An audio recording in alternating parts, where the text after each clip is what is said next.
వస్తావా యేసయ్య దగ్గరికి? నా జీవితం గురించి చిన్న మాట చెప్పి నేను ముగిస్తాను. నేను మీరు అనుకున్నట్లే ఒక క్రైస్తవ కుటుంబంలో పుట్టా. 10వ క్లాస్ దాకా మా అమ్మ నాన్నలో చాలా కట్టుదిట్టంగా పెంచారు.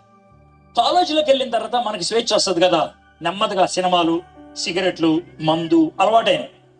అక్కడితో ఆగిపోకుండా ఇంకొంచెం పైకి వెళ్ళాం. డ్రగ్గులు తీసుకోవడం మొదలు పెట్టాం.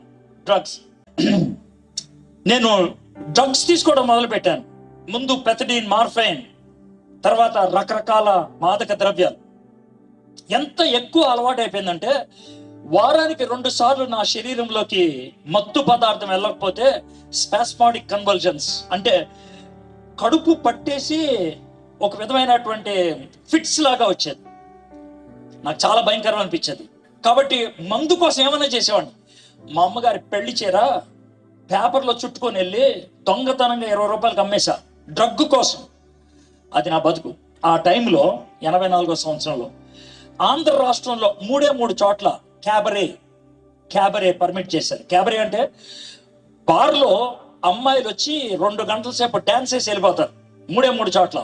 ఒకటి దివాంచి పంజాగుట్లో, రెండోది శ్రీదేవి సనత్ నగర్లో, మూడోది కెసినో గుంటూరులో.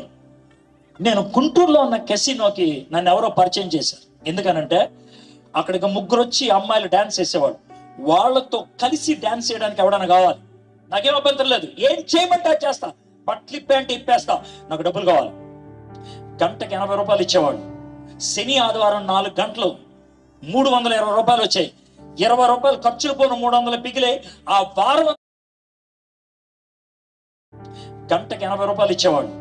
శని ఆదివారం 4 గంటలు 320 రూపాయలు వచ్చాయి. 20 రూపాయలు ఖర్చులు పోను 300 పిగిలే. ఆ వారం అంతా డ్రగ్గు సరిపోయేది. అయితే ఒకసారి 2 వారాలు వెళ్ళలేదు, డబ్బులు లేవు, మందే అవసరం అయిపోయింది. తట్టుకోలేక నవంబర్ 3వ తారీఖు 1984వ సంవత్సరం మా ఊరు ఏలూరు, విజయవాడ దగ్గర రైలు పట్టాల పక్కన రాత్రి 8:40కి నుంచున్నా. ఎందుకంటే ట్రైన్ కింద తలగా పెట్టుకొని చచ్చిపోదామని. ఇది నా తపన, ట్రైన్ ఎప్పుడు వస్తే అప్పుడు. కానీ చాలా భయంగా ఉంది, కళ్ళు మూసుకొని ఉన్నాడు, చాలా భయంగా. ట్రైన్ దగ్గరకు వస్తుంది, సౌండ్ వస్తుంది, వెనక నుంచి కాలర్ పట్టుకొని ఎవడో లాగాడు. భయం వేసింది. వెనక్కి తిరిగి చూసా, నా మిత్రుడు సురేష్. వాడిని కొట్టాను. ఎందుకు కొట్టావు అంటే ట్రైన్ వెళ్ళిపోతాను. ఏం పర్లా, మళ్ళీ వస్తుంది ట్రైన్. వాడు అన్నమాట, ఎందుకు చచ్చిపోతాం అనుకున్నావు చెప్పన్నాడు. అడిగేం చెప్పాలా? కడుపు నొప్పి తట్టుకోలేకపోతున్నాను, బాధ తట్టుకోలేకపోతున్నాను. కరెక్టే, చచ్చిపోతే పోద్దా? వాడు ఆ విధంగా అడిగేటప్పుడు నాకు జవాబు తెలియదా. చచ్చిపోతే పోతారా చెప్పు, నీకు తెలుసా చచ్చిపోతే పోతని? ఒకవేళ ఏ నొప్పితో చచ్చిపోయావో ఆ నొప్పి ఎల్లకాలం ఉందనుకో, ఎలా ఉండదు ఆలోచించు. భయం వేసింది. రే నన్ను ఏం చేయమంటారా? దా, చావు సమస్యకు పరిష్కారం కాదు. దా, నా భుజం మీద చేసి ఆడు మళ్ళీ ఏసై గురించి మాట్లాడుతూ మొదలు పెట్టాడు. చిరాకేసింది నాకు. నేను క్రైస్తవుడినే, ఇని బోరు కొట్టేసింది, ఇని చిరాకు వచ్చేసింది. చీ, ఏసై గురించి మాట్లాడుతున్నాడు. రే ఎందుకురా, పాపం ఏంట్రా? అరే ఏసే ప్రేమమయుడైతే నాకు ఎన్న సమస్యను తీసేయమన్నా తీస్తాడు. నువ్వు ఒప్పుకోవాలి, నువ్వు రావాలి. ఏ అన్నాను నేను. ఎందుకంటే దాని పరిశుద్ధత. అంటే నువ్వేం చెప్తావు? నీ దేవుడికి పరిశుద్ధత ఉందే, ప్రేమ అన్నది, 2 ఒకటి ఉండడానికి వీల్లేదు అన్నాను. అన్నాడు, ప్రేమ ఉంటే వదులుకోలేడు, పరిశుద్ధత ఉంటే తాకలేడు. ప్రేమ ఉంటే వదులుకోలేడు, పరిశుద్ధత ఉంటే తాకలేడు. లేదురా, 2 సాధ్యమే. ఎలా సాధ్యరా? నీ దగ్గరకు ఒక చిన్న పిల్లవాడు ఏడ్చుకుంటూ వచ్చాడు అనుకో, ఆయన అడుగుతారా ఎందుకు ఏడుస్తున్నాడు? ఆడు కొట్టాడు అంట. ఈ చిన్నవాడు ఏం చేసినా ఊరుకోడు. ఆయన్ని పిలిచి వాడు పీకితే ఈడు ఆపేస్తాడు. కానీ విషయం ఏంటి తెలుసా? ఆడు మొదలు పెడతాడు. నా మిత్రుడు అడిగాడు, ఈడు ఏడుపు ఆపేయాలి, ఆడు ఏడుపు మొదలు పెట్టకూడదు. నీ దగ్గర ఏమన్నా ఉందా అన్నాడు. ఉందే. ఏంట్రా అన్నాడు. ఆడిని పిలిచి ఆడి ఈపు మీద చేయి పెట్టి గట్టి గుద్దుతే ఈడేమనుకుంటాడు తెలుసా? అమ్మయ్య నాకు కచ్చి తీరిందని. ఆడేమంటాడు తెలుసా? పిచ్చోడా నాకు తగలేదని. ఇద్దరు వెళ్ళిపోతారు హ్యాపీగా. బాగా చెప్పావు. మరి ఇంతకీ ఏడ్చేది ఎవడో? నువ్వే చెప్పావు కదా ఎవడ ఆడకూడదని. వాళ్ళిద్దరు ఆడకూడదన్నాను అంతే. ఒక్క క్షణం తర్వాత అర్థమైంది, నేను ఏడుస్తాను రా కదా. ఏసై చేసిన పని అదే. శిలువ మీద ఏడ్చాడు ఆయన. ఎందుకు ఏడ్చాడు తెలుసా? నీ పాపము శిక్షను కోరింది. సర్వ పాప పరిహారో రక్త ప్రోక్షణ అవశ్యకం తద్రక్తం పరమాత్మనే పుణ్యదాన బలియాగం కోరింది. ఆయన ప్రేమమయుడు. ఆ శిక్ష నీ మీద పడకూడదని తాను కొట్టేసుకున్నాడు రా. ఆ రోజు అర్థమైంది యేసే ప్రేమ అంటే ఏంటో, యేసే రక్షకుడిగా ఏం చేయడానికి వచ్చాడు. ఆ రోజు యేసే నా హృదయంలోకి రమ్మన్నా. నా పుట్టుక క్రైస్తవ కుటుంబంలోనే, కానీ యేసేని సొంత రక్షకుడిగా అంగీకరించేదాకా నా జీవితంలో మార్పు లేదు. కాబట్టి నేను బోధిస్తుంది మత మార్పిడి కాదు. నేను క్రైస్తవుణ్ణి, నేను మారా. జీవితం మారాలా, బ్రతుకు మారాలా, మనసు మారాలా, హృదయం మారాలా. అది నీకు ఇష్టమైతే జరుగుద్ది, లేకపోతే లేదు. మిత్రులారా, యేసయ్య గురించి చెప్పాను, ఆయన ఎందుకు వచ్చాడో చెప్పాను, ఆయన ఏం చేశాడో చెప్పాను. ఈ వర్తమానం విన్నాక మీరేం చేయాలి? ఒకవేళ మీరు ఈ మాటలు నమ్మితే యేసయ్యతో ఒక మాట చెప్పండి. యేసయ్య, ఈడేదో తెగ వాగుతున్నాడు, ఇది నిజమేనంటావా? నువ్వు రక్షకుడువేనా? నువ్వు ప్రభువేనా? నువ్వు క్రీస్తువేనా? నన్ను పాపంలోంచి బయటికి తీసుకొచ్చేది నువ్వేనా?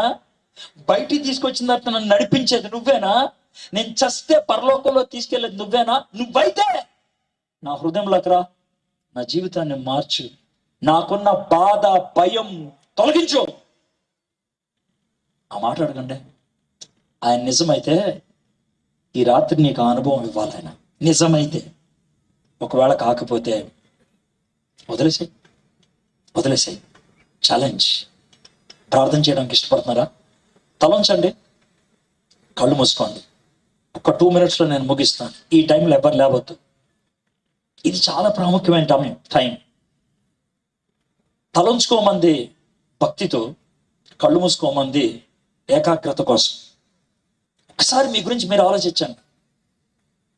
మీరు తప్పిస్తుంది దేనికోసం? మీ కోరిక దేనికోసం? మీ ఆశయం దేనికోసం? నీకు తృప్తినివ్వగలిగేది ఏది? శరీరానికి తృప్తినిచ్చేది నీళ్లు, గుండెకు తృప్తినిచ్చేది దేవుడు. ఆయన హృదయంలోకి రాణిస్తావా? ఒప్పుకుంటావా? స్వేచ్ఛనిచ్చాడు దేవుడు మనకి. ఈ వర్తమానం ఇచ్చి నీ నిర్ణయం. నువ్వు ఒప్పుకుంటే నేను వస్తాను లోనికి. హృదయం అనే ద్వారం దగ్గర నిలబడి తలుపు తట్టుచు ఉన్నా ఎవరైనా నా స్వరం విని తలుపు తీస్తే నేను లోనికి వస్తా. యేసయ్య మన హృదయంలోకి వస్తే, మన జీవితంలోకి వస్తే గత పాపాన్ని కడుగుతాడు, మరణ భయం తీస్తాడు, జీవితాన్ని ఎలా జీవించాలో నేర్పిస్తాడు. ఆ విధంగా యేసయ్యని హృదయంలోకి ఆహ్వానించడమే, మనస్ఫూర్తిగా ఇష్టపూరితంగా గుండె లోతుల్లోంచి, అది నిజమైన క్రిస్మస్. ఈరోజు నీ జీవితానికి దాన్ని క్రిస్మస్గా చేసుకుంటావా? నీకు ఇష్టమైతే యేసయ్య నా హృదయంలోకి రండి, నన్ను క్షమించండి, నా జీవితాన్ని మార్చండి అని అడగండి. అనుగ్రహిస్తాడు ఆయన. చిన్న ప్రార్థన చేసి ముగిస్తాం. అదేవిధంగా తలంచి కళ్ళు మూసుకున్నప్పుడు ఒక్క పని, మీలో ఎవరన్నా ఈ రాత్రి ఆ యేసయ్యని మీ హృదయంలోకి రమ్మని అడగటానికి ఇష్టపడుతున్నారా? యేసయ్య నా హృదయంలోకి రండి అని చెప్పడానికి ఇష్టపడుతున్నారా? అలాంటి వాళ్ళు ఎవరైనా ఉంటే కనుక మీరు అలాగే తలంచి కళ్ళు మూసుకొని మీ కుడి చేయి ఒక్కసారి పైకెత్తి దించేయండి చాలు. జస్ట్ మీ హృదయానికి తెలియటానికి చాలు. ప్రార్థన చేసుకున్నాం. ఎవరైతే చెయ్యెత్తారో ఉన్న చోట ఒక్కసారి లేచి నిలబడతారా? లేచి నిలబడి తలంచి కళ్ళు మూసుకోండి. ఎవరైతే చెయ్యెత్తారో వాళ్ళు. అందరూ కాదు. సిగ్గుపడద్దు, భయపడద్దు. యేసయ్య మన కోసం చనిపోవడానికి భయపడలేదు, సిగ్గుపడలేదు. తలంచి కళ్ళు మూసుకోండి. లేచి నిలబడిన వాళ్ళు మీ కుడి చేయి మీ గుండె మీద పెట్టుకోండి. చిన్న ప్రార్థన చెప్తాను, మీకు ఇష్టమైతే మనస్ఫూర్తిగా ఈ ప్రార్థన చెప్పండి. యేసయ్య, ఈ రాత్రి నా కోసమే ఈ మీటింగ్ని ఏర్పాటు చేశావు. నాతోనే నువ్వు మాట్లాడావు. యేసయ్య, నన్ను క్షమించండి, నా హృదయంలోకి మీరు రండి, నన్ను శుద్ధి చేయండి, నాకు శాంతిని అనుగ్రహించండి, నాకు నిత్య జీవాన్ని అనుగ్రహించండి. ఆమేన్. కూర్చోండి. మా దేవా, మా ప్రభువా, మీకు వందనాలు, మీకు స్తుతులు, స్తోత్రాలు. పుత్తూరులో ఈ విధంగా బహిరంగంగా చెప్పడానికి, నువ్వెవరువో వీళ్ళకి అర్థమయ్యేటట్లు వివరించడానికి నాకు ఇచ్చినటువంటి ఈ అనుమతికై మీకు వందనాలు.